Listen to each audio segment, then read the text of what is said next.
then, you know, we were looking at homes like River Valley, specifically in the 300 to 350,000. Yeah. But I come in as a designer and I can't live like that. I can't live in a home that the entire thing needs to be renovated. Yeah. So, and when I say needs to be renovated, I mean aesthetically pleasing. Like it could for someone else be a move-in ready home. Exactly. But just for your standards, your pleasing to your eye, you want to be able to design. And to a lot of other women, they would not want to live in a home that's outdated aesthetically. Sure. It wasn't aesthetically appeasing for me. So like the kitchen's outdated, you know, we got granite countertops, which is a stone, but it's, you know, right, the updated would be a quartz or a marble.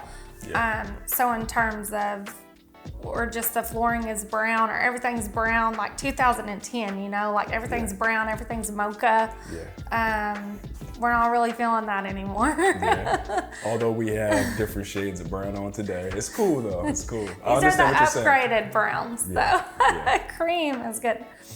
But so, you know, but someone for like my boyfriend, those houses were fine to buy the way that they are. And so if I was okay with buying a $350,000 home, outdated, and living in it and being happy, then that's great. Yeah. But I'm not. So I'm telling him, in addition to the $350,000, we need to put, realistically, renovating a house of that size and money, you're buying it over You're just again. buying house over, exactly. So realistically, you would need to put in another at least $250,000. So now you're at $600,000. This is the only thing though.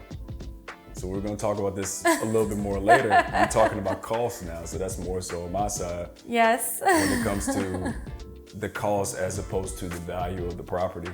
And today it may make more sense, a lot more sense to buy existing because you can get the best deal more times than not right now. And then you can put some money into it.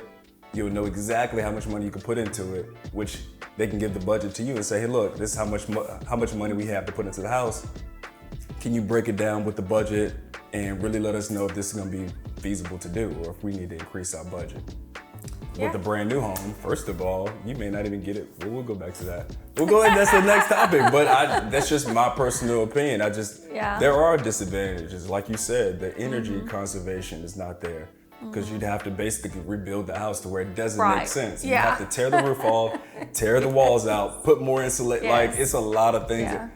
Brand new AC units, when you buying a brand new house, what are you gonna have? A brand new AC unit. So there are obvious reasons why new it's an advantage, but I think if you have to compare the two, I would say right now, buying existing. You have more information, you're gonna hedge your bets against the market, which none of us know, really. Yeah. I mean, it's a bunch of things behind the scenes with government and costs and things like that we can't really project. So buying existing, you're hedging your bets a little bit more, in my opinion. Yeah, I mean, you know, and each individual is different. Sure. In terms of how they feel about their home. Yeah.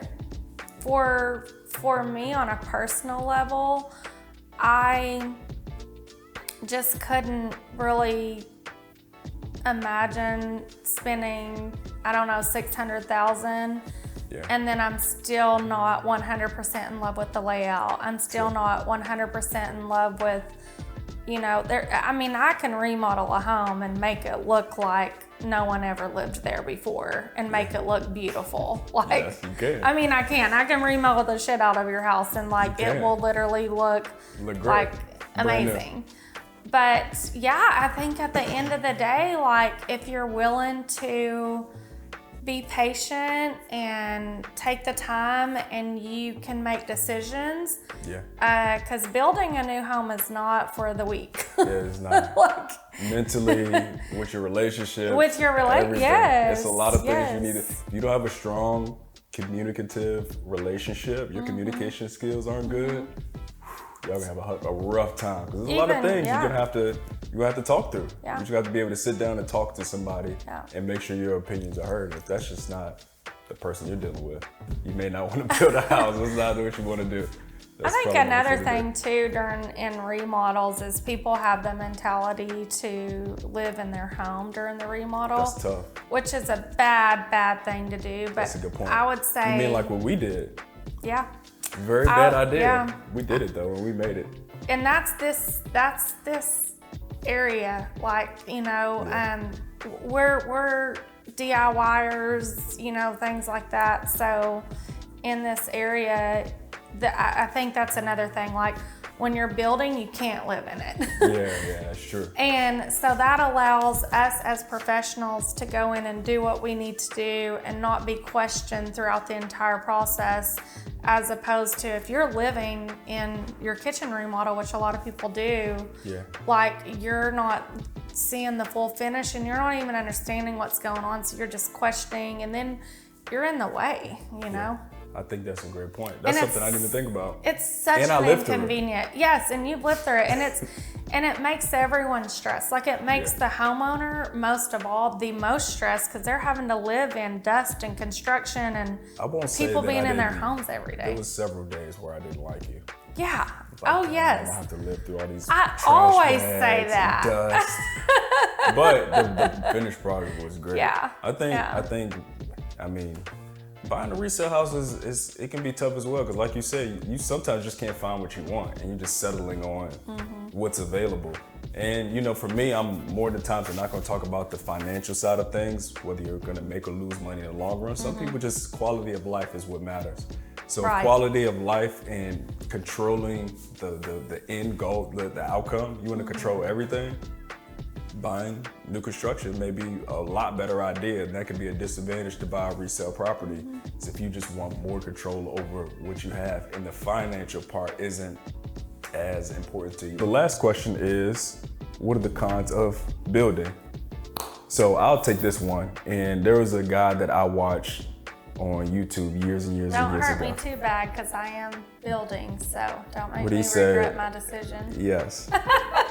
And granted, I like home builders as well. Like I plan on in 2022, probably doing some new developments, subdivisions, and you know, being a listing agent for those. And don't take this wrong, builders, but the guy said you should never be the first person to lay your head in a house. Really? That's what he said. And he said he's never done it. Well, it's because you have no control.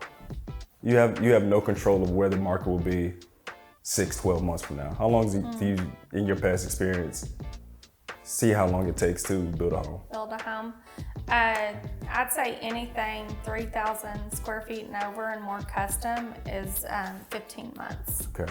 I've seen homes take 15, 18, 24 months to be built. You get custom and it could take longer than that. Absolutely. Y'all have seen, just in our market today, politics change, inflation change, interest rates are gonna change, all these things are gonna be fluctuating, and you're building a house. That you're in the most vulnerable position you can be in, especially with something that doesn't generate income. What if your interest rate is locked in? So that's one thing you could do, but what about inflation? Like you can't. Yeah, inflation. You can't control that.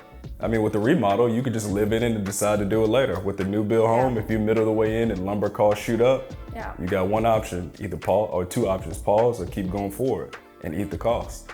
And you got somebody who, husband or wife, says, hey, look, I'm ready to get in my house.